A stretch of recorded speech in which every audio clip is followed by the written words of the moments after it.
human.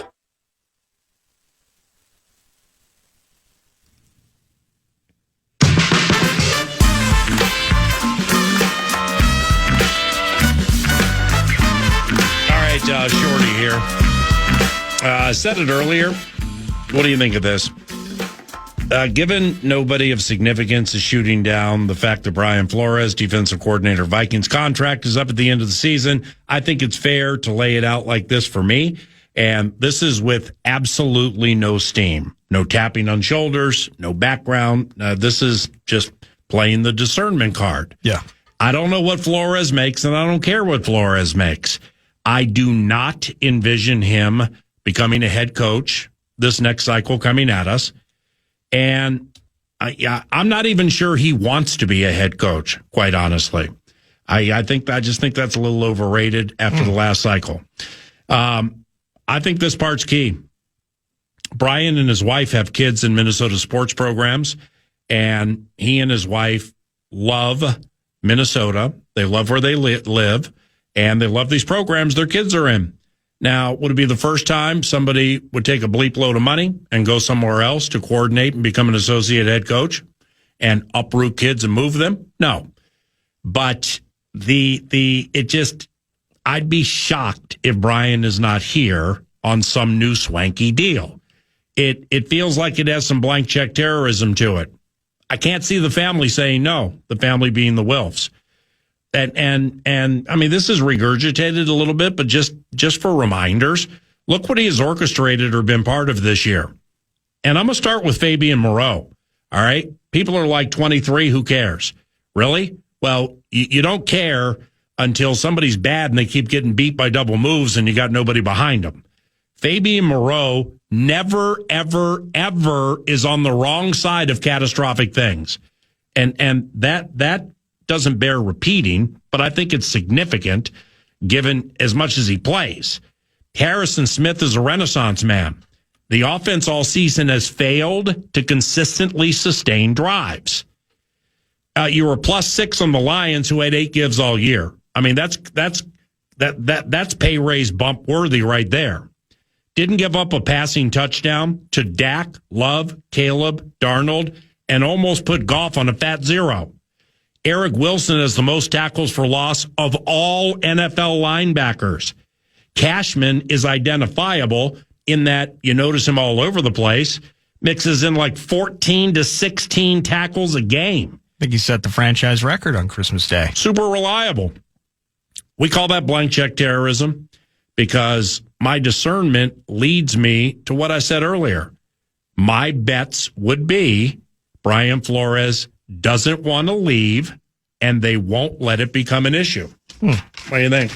I think for the most part, you're right. I think this family piece matters. I think the family piece matters. I think that this is a person that has growing leverage and control over his unit, potentially personnel and such, people that he wants to bring in to mold this defense. Does it change if Clayton Tune goes for 364 and 0? I don't think it changes because I don't think that'll happen. What was he, 1 of 4 with a pick or whatever he was when he had to go in the other night?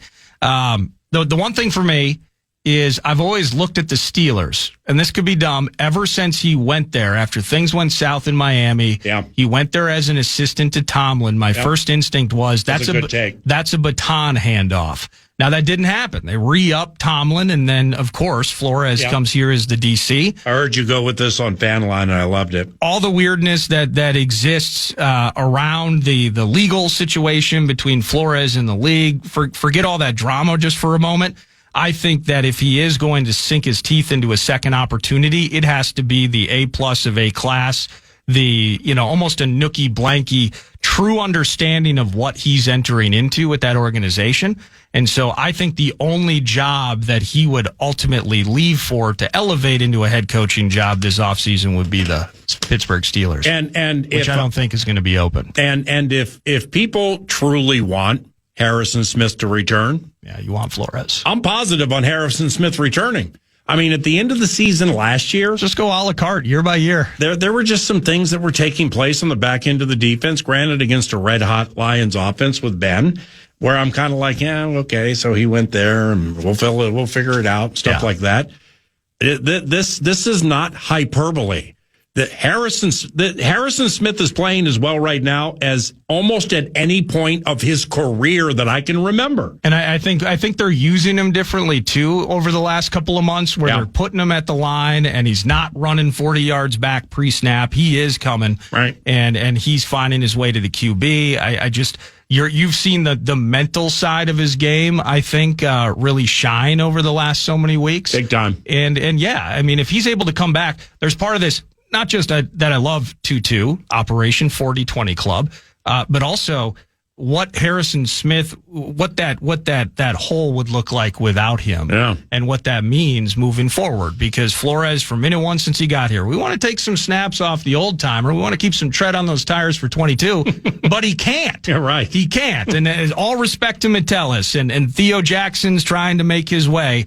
You can't have 2-2 off the field as it currently is. So, yeah, let's go year by year with him. When the Vikings beat the Lions on Christmas Day, yours truly brought the contraption to the Vikings locker room for several reasons, but mainly to celebrate that game Harrison Smith had that day. That's a common thread in our drive-by conversations. We're going to play him back next.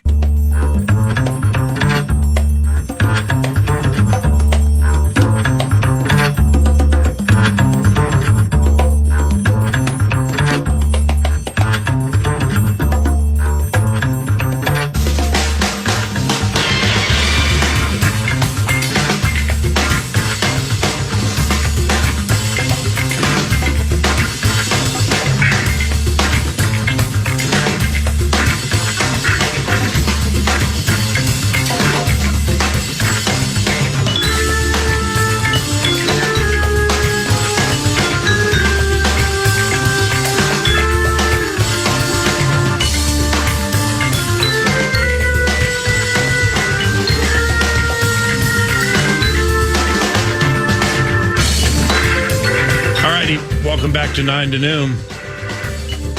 First day of Christmas, Vikings gave to me a final game against Green Bay. Second day of Christmas, Vikings gave to me 2 interceptions for what? 3rd and 8 from the 28. Big blitz. Van Ginkel smacks Goff, who gets it off, and he throws an interception. It's Byron Murphy Jr. Yes, sir. And he runs out of bounds at the 48-yard line. The Minnesota Vikings have turned over the Detroit Lions 3 times. Byron, Drive-by Byron, you went 18 without an interception. Now you got interceptions in consecutive games, man. It's like you're showing off. Definitely. Obviously, me and you, we talked about this, coming up short throughout the whole season, not having any. Just, once I got my first one, I'm like, I got to keep stacking them. Obviously making plays for the defense. But today was a great day, and it was just amazing feeling. That's phenomenal. The guy to our left, you're right, my left, Harrison Smith. I mean, I'm going to wait for the media to leave, and I'm going to walk up to him with the drive-by and say, bro, you just can't stop. Honestly, you can't. I know it's 14 years, might be tired and stuff like that, but holy cow, is he playing good. Man, probably, like I said, he's a GOAT. He's a Hall of Famer for a reason, one of the best, and obviously he's still playing at a high level. And like you said, I don't want him to go nowhere. That's the leader of our room. But, yeah, definitely been playing at a high level, and I love being around it. Love you, buddy. Merry Christmas, and thanks for always being so kind. Yes, sir. Merry Christmas. Byron Murphy Jr., one of my very favorites here, man. Drive-bys after a 23-10 victory. Redford, Michigan native, real quick, Eric Wilson. Eric Wilson. I want to begin with Harrison Smith. He just can't be done. Honestly, I know it's 14 years and everything, but he picking an interception today, 3 passes defense, block shots, as Kevin O'Connell calls them. He joined Rondé Barber as the only 2 players in the history of the NFL with at least 38 picks and 21.5 sacks. So he might be done, but he just can't be done, man. He's playing so good. Yeah, he's playing great, man. He's a leader out there, man. We count on him. He's the heart of this defense, so it's awesome to see him go out there and make plays on a big day, Christmas Day, tight game, division. It's huge, man. Hey, Eric, help me with this. The Lions came into the game with only 8 gives. Fewest in the NFL, wasn't even close. You guys went out there and took it 6 times from them. B-Flow, the whole defense is just on fire right now with the unpredictability at the line. What do you think about all that? I think it's a testament to us playing together, man. Everybody's got to be on the same page with the type of stuff that we do. We rely on one another. We got to trust one another, and it's awesome for it to be on display. Love you, buddy. Merry Christmas. Yeah, Merry Christmas, bro. Eric Wilson, Eric Wilson leads all linebackers in the NFL with tackles for loss. I'm going to come over here real quick. Jay Ward. You had one of those games today, man, where if you look at the box score and stuff, you'd be like, all right, man, we got this and we got that. You're playing with your hair on fire right now, man. I mean, you are playing so good, Jay Ward. We're going to get to that momentarily because you've been a safety in a corner this year. The guy over to our right, your left, Harrison Smith, the common thread is he just can't be done. I mean, seriously, the way he's playing right now, wouldn't you agree? Yeah, he need to go and come back one more year. I just talked to Eric Wilson about this, but Lions came into the game, man. They only gave it away 8 times the whole year. You guys took it 6 times from them today. What were some of the keys? Just doing your job. You're 1-11. The plays will come to you. Don't chase them. Oh, by the way, something we've talked about for about a month and a half, you never having a sack in your life. You actually had one in a preseason game. I think it might have been against Houston or Arizona a few years ago. Remember that? My rookie year against AZ, but that don't count, though. So. All right, well, you got one more game to get one, so go out there. Theo Jackson got the first sack of his career today. You got to be next, right? It felt like I had got it when I seen Theo get it, but I'm going to join the club soon. You're playing so good right now, man. God bless you and congratulations. Merry Christmas. Thank you. Merry Christmas. It's Jay Ward, safety/corner for the Minnesota Vikings. Some drive-bys after a rather convincing victory over the Detroit Lions. Here's Andrew Van Ginkel. That fumble recovery, when they tried to quick snap and get all sneaky and everything early, kind of turned the whole thing around. Aaron Jones got into the end zone, took the lead, but, kind of the common thread with this, Andrew, has been Lions came into the game with 8 giveaways the entire season through 15 games. 8. By far number 1 in the NFL. You guys took it 6 times from them today. How about that? Yeah, it's, something that we struggled with at times this season, and we knew when they came, they were going to come in bunches. So we're a resilient bunch. We keep fighting. We keep pushing. Obviously the season hasn't gone the way we wanted it to, but, we keep getting after it, and we play every game hard. We play physical, and we play to the best of our ability. And when you do that, good things happen. What's the season been like for you? I mean, you missed some time, and maybe coming back from that took a little while to get going, but it seems like you're completely full throttle right now. Yeah.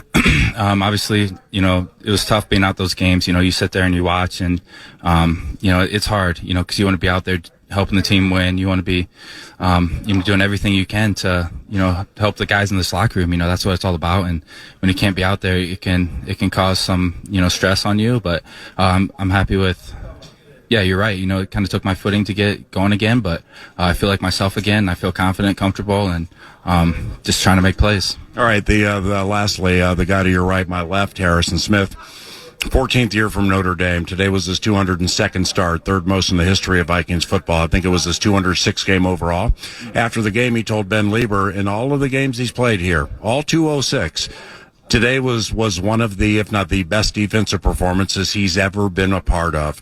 I mean, I'm going to go over and chat with Harrison momentarily. I mean, he just can't be done, can he? I mean, maybe he's tired and everything. Old people get tired. Just ask me. I'm going to be 60 in 2 weeks. But still, he's playing so good. He's so smart. He's knowledgeable of the game. He might not have the step that he used to have, but he plays with instincts. He plays smart. He knows exactly where to be, which allows him to play fast. And, he's the leader of our team. He deserves to be in the Hall of Fame. He's had a great career, and who knows what he does at the end of this year. But, I'm proud to be able to be his teammate, to be able to play with him and see what he's all about. 'Cause, I can use that for my career going forward. Hey, and just take us inside the weeds just quickly as much as you can without oversharing, obviously. But, I mean, the role this defense is on right now with the deception and the play calls and, Goff's super smart and Dak Prescott's super smart. And, man, you guys have just fooled the heck out of them. Yeah, it starts with Flo, what he comes with the game plan every week, and, Harrison Smith, he does a good job of putting us in the right place. He has the leeway to make these changes at the line, to, try to be one step ahead of them. When they check, we try to check. It's a cat and mouse game that we're playing with them, and, we try to have the upper hand to put pressure on them. Enjoy the downtime a little bit you get here before the last game against Green Bay. Love you, buddy. Merry Christmas to you and your family. And you're one of my favorites. You haven't been here that long. You're one of my favorites in the 24 years I've done it. So I appreciate your friendship, and I appreciate the way you play. God bless you. Yep, it means a lot to me. Merry Christmas to you as well. Andrew Van Ginkel. After the Vikings beat the Detroit Lions, approved 8-8, Harrison Smith still being interviewed by members of the media. We'll go ahead and put the drive-by mic right by Harrison, see what he's saying right now before we get him. And that kind of I don't know if that just kind of excites your nervous system or what it is, but it's a lot of fun. Harry, seeing you tear up earlier, is this as emotional as you've ever been after a game? I don't know. I'm pretty, honestly, I've been emotional since I was since I was a kid playing football. I used to remember my dad told me I needed to find a way to get it under control. So I know that's not my reputation because I'm pretty quiet.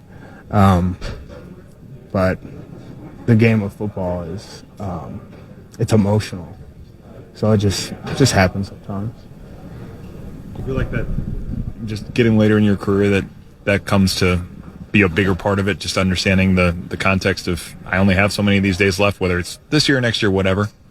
Yeah, there's definitely a maturity, and you realize your own football mortality. It's when you're young, you're just there's no end in sight, and the past couple of years, I know it's there. It's it's not emotion out of sadness. It's just because it's more heightened, I would say. So you just feel it a little more.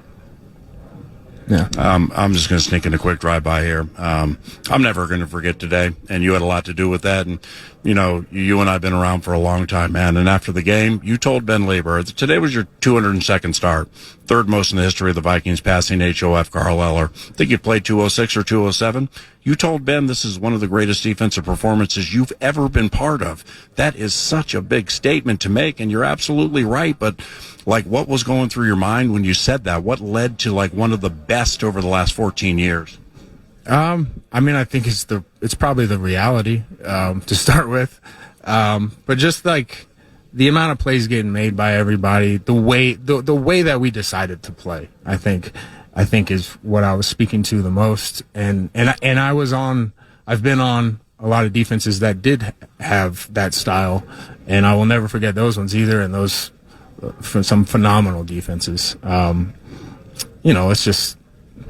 It's just how it went today, and we were feeding off each other. I'm going to let you go here, man. You've had a lot of media stuff, and it's been a treat watching you and waiting for you. My common thread here has been that the Lions came into the game with 8 Gibbs. Okay, absolutely best in the NFL. You guys took it from him 6 times today. So as the team goes, it's the most underrated story in the NFL because of the record. You got the Bears doing what they're doing. Denver finally loses. But, this defense is absolutely one of the best in the NFL. I think people will start talking about it now. Not that you care about that, but this defense, man, when O'Connell says the cat and mouse like you have with smart quarterbacks like Dak and Jared Goff, how do you get ready for that? What are some keys? Realistically, it starts with just the amount of experience I have in the game. And I was fortunate to play previously for, Mike Zimmer, who was very aggressive as a play caller as well. So I had some experience, and then when Flo got here, it's not the same. It's different, but it's his own thing. But he's kind of expanded some things we can do, and given a little bit of, I think I've said this before, a little bit of autonomy to the players, because he builds the system and has trust that we can execute all the things within it. And I think we started out 3 years ago doing it, and it was okay and built last year, and I think you're kind of seeing it get to a pretty high level right now. He's diabolical. That's the only way to put it. I know you're not going to commit. You can't be done. Are you kidding me? Honestly, I've called all your games, man. And all the way back to 2015 at the College Stadium when you picked off Eli Manning for your 4th interception touchdown. We go all the way back, man. You're not conclusively done, right? 14 into it. I'm not thinking about it right now, and I've said that like the last 3 or 4 years. So you're probably sick of that answer, but That's great. it's I'm having fun right now, and I don't want to take anything away from it. Love you very much, buddy. You're fantastic at what you do. Merry Christmas, and congratulations on the win. Merry Christmas, PA. Harrison Smith, he's the bomb. Holy cow. I mean, what a memorable day. Guided by Harrison Smith as we do some post-game drive-bys. Walk over here, Jalen Redmond.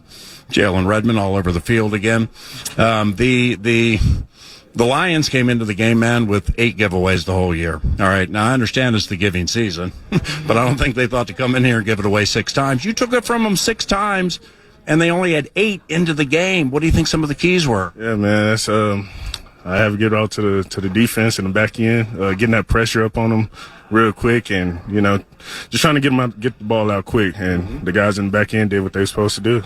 How do you define like what you do as a defensive tackle, defensive lineman? I mean, you got really good wiggle.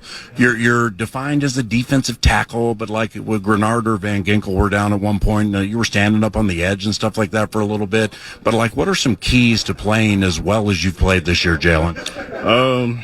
Man, just to practice, just doing it. Honestly, it's really no real formula to it. Well, let me rephrase it.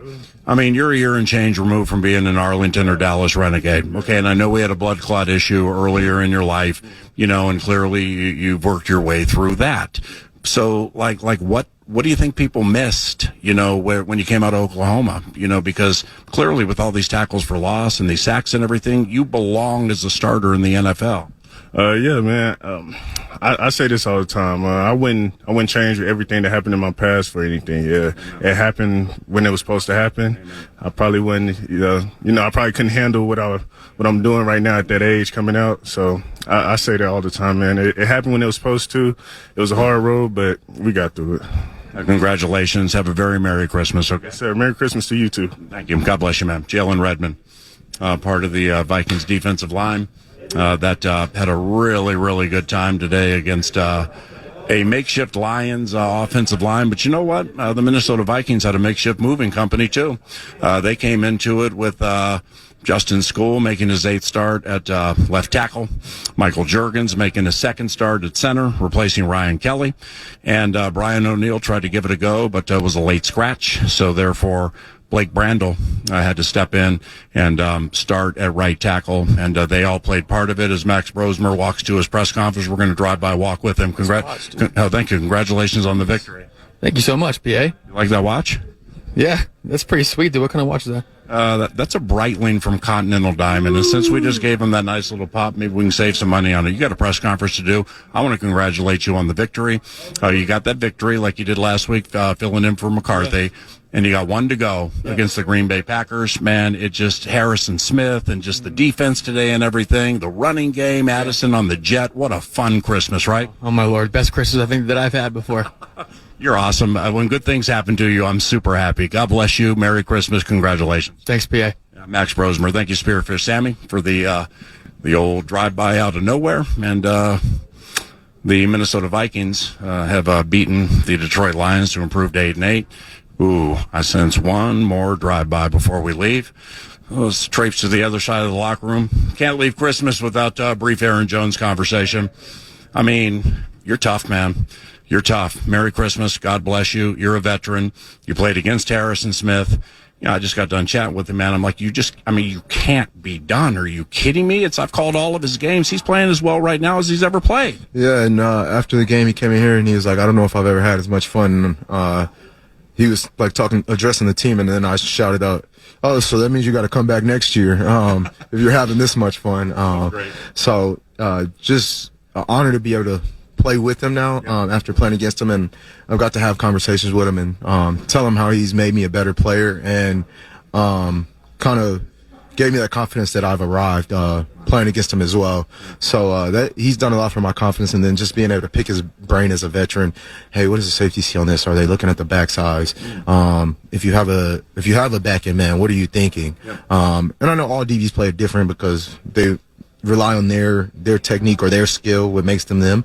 But you can get a good gauge of what guys are thinking. And he's a true leader. And you see I don't know if he was in here after the game, but you see the true reception that he got. And I hope he comes back next year. I'm going to stay in his ear. His locker's right next to mine at TCO, so I'm going to stay in his ear, and CJ Ham. So how about that? All right, and when I say, I mean, there's so many things I appreciate you about Aaron. When you played for Green Bay, man, I just heard a bunch of things from Packer media and stuff about how much they loved you there and the fans loved you. And now we're living it and seeing it here. You got your first touchdown in a month and a half. That was great to start festivities. But when you left that Giants game early, man, you know, watching you on the sideline work your way to get back in the game for yourself, sure, but for your team too, because Jordan got hurt too, and you knew they needed you. But you also know this is a non-playoff year. Yet you still bust your butt to get out there and be with your teammates. Not everybody's like that, man. I've seen a lot like you. Not everybody's like that. Why is it so important for you to play through these injuries to help your brothers? Shows football character, one. We're building and we're forging for next year, and I want them to see, especially the young guys. Yep. Hey, if it's not broke, if I'm not out for the season, I can get out there. I can tape it up and I can find a way.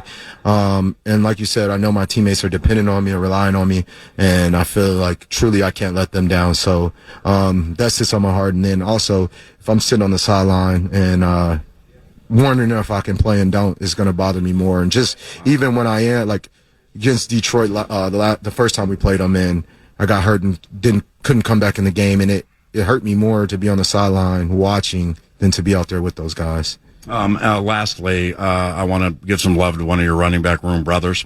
I'm a huge Ty Chandler guy, man. He's one of the sweetest people, and he's fast, and he's good, and it's bugged the bleep out of him all year that he had to battle that injury, got himself back, wasn't active, went active today with Mason down, ended up being your backup. Ty gave you a little pop. I mean, that's so great for Ty Chandler. He gave us a huge pick-me-up when he came in the game.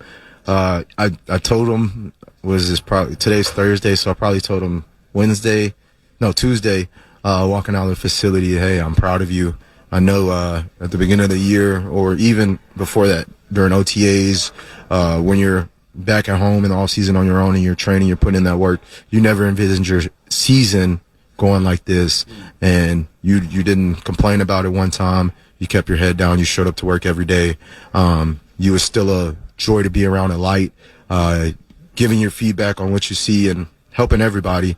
And he showed up, like I said, he showed up every day. He could have been feeling bad, sad for himself or bad. Yep. He never did that. And I told him it always works out the way it's supposed to, and I'm happy he's getting his opportunity. And then when it was his time to go in the game, I told him, hey, make the most of every opportunity you get. My man, Merry Christmas. Please tell your mom thank you for loving, respecting, and following the gospel of Jesus Christ as closely as she does. And likewise for you. God bless you. Merry Christmas. You are the consummate teammate, one of the toughest guys I've ever seen. Thank you very much. Thank you. And like you said, all glory to God. Without him, none of this is possible. And today's is especially his day. That's Aaron Jones, last one of many as part of the patented post-victory locker room drive-bys by PA. This time it was on Christmas Day, following the battering, the beating, the throttling that the Vikings, defense in particular, one-sided affair, put on the Lions Christmas Day at U.S. Bank Stadium. Final segment, 9 to noon is... I can't wait until tomorrow. All righty. After the Minnesota Wild beat Winnipeg again this weekend, they try to stay hot against the teams that have foiled them over the years, the likes of the Las Vegas Golden Knights, Dallas Stars eventually, the Avs eventually. But Las Vegas Golden Knights tonight, 9 o'clock, KFAN. The Minnesota Timberwolves, they're on the Timberwolves iHeart audio channel. And that one's at 7 o'clock from the Second City. The Bulls have beaten the Timberwolves 5 of the last 8 times. And off some of that, potential trade-related conversation involving the Timberwolves, the trading deadline, and potentially looking for point guards, well, you can watch a couple tonight who could be tradable. The name Kobe White popped up due to Legion Hoops or something a couple of weeks ago. Kobe White's going great guns for the Bulls. And somebody I'd be interested in because his minutes are cut right now. He's a Minnesotan, too, so people may dig that. But Trey Jones plays about 20, 25 minutes a game. He's kind of lost in the shuffle with the likes of Kobe White and Josh Giddey. Trey Jones, he might be attainable, and he's a true point guard. So that's tonight, 7 o'clock, iHeart Timberwolves channel. Tomorrow, 9 to noon, has our final X's and O's interview with Minnesota Vikings head coach Kevin O'Connell. We'll be at Twin Cities Orthopedics Performance Center. Talk to you then. Thanks for listening today. I'm Paul Allen. Here comes Big Daddy Khan to put a wrap on the show. Big boy's back. The game is over. Just listen. Just listen. Time for 2 more. Happy Monday approaching the new year, and it's almost time to pack away the Vikes gear, but there's one more ride. So get back in the saddle. Let's batter Clayton Tune in Sunday's border battle. We have fun here at the Fan. Win or lose, like you fans, we're paying our dues. And our station's like an adult daycare. Man, it's funny. But to be clear, we aren't stealing billions of your tax money. Speaking of fraud, I was wrong about the Bears. Caleb has been brilliant, avoiding all the stares. And the Packer one and done. Philly's looking weird, but those NFC West teams, man, all should be feared. And then whatever, with the Panthers and Bucks. No goal line touches for Bucky Irving, that sucks. Random note tonight, while you're huffing the hookah, I need big games from Bijan and Puka. I'm a kid, so I call it KFAN.